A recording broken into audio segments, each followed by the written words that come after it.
नमस्कार दोस्तों, मैं किरण पांडे, आप सभी के प्रेम और स्नेह की आभारी।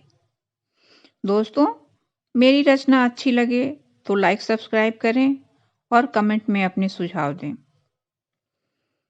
आइए सुनते हैं मेरी स्वरचित रचना। यादें वहीं खड़ी रह जाती हैं, रुके रास्तों की तरह। चलती फिरती आंखों से अजा देखी है। मैंने जन्नत तो नहीं देखी, पर अपनी माँ को देखा है।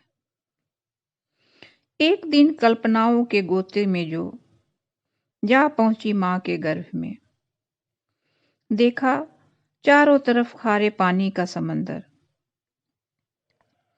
ना कोई फिक्र, ना दस्तूरे, जहां सारा निर्मल निश्चिंत था अंशभाग हमारा। गर्भ में संभाले मुझको मेरी माँ के दोनों हाथ, मेरी एक एक करवटों का रखे हुए हिसाब। पर एक दिन कुछ हलचल का होना, मैं विस्मित थी कि मेरी माँ क्यों रोने लगी। क्रमशः उलझनें बढ़ती गईं, मेरी सुरक्षित सी दुनिया उजड़ने लगी थी। स्तब्ध और सुनाई पड़ रही थी माँ की चीख।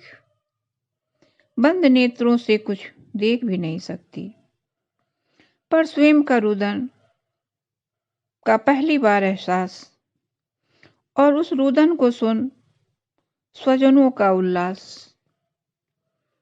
जो पलटकर हसरत भरी निगाहें माँ पर डाली। वो गोद में मुझे लेकर लेटी मंद मंद मुस्कुरा रही थी।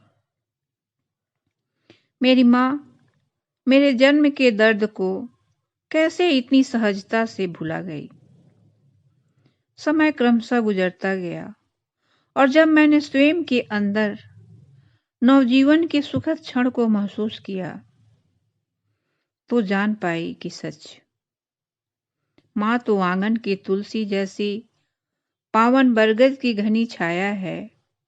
माँ ही वेद रचनाओं की गरिमा और महाकाव्य की मृदुल काया है। माँ मान सरोवर ममता का गौमुख है हर शिखर पर का। माँ परिवारों का संगम है, हर रिश्तों की गहराई है। उसके लिए क्या लिखूं मैं, जिसकी मैं खुद ही लिखावट हूं। तुम डरना ना दुनिया से, जीत तेरी हरदम होगी।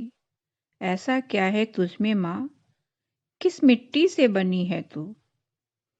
तेरी ममता की मृदुल छाया बनी रहे हरदम हम पर। फैलाया कभी दामन भी तो बच्चों के लिए बस दुआ मांगी।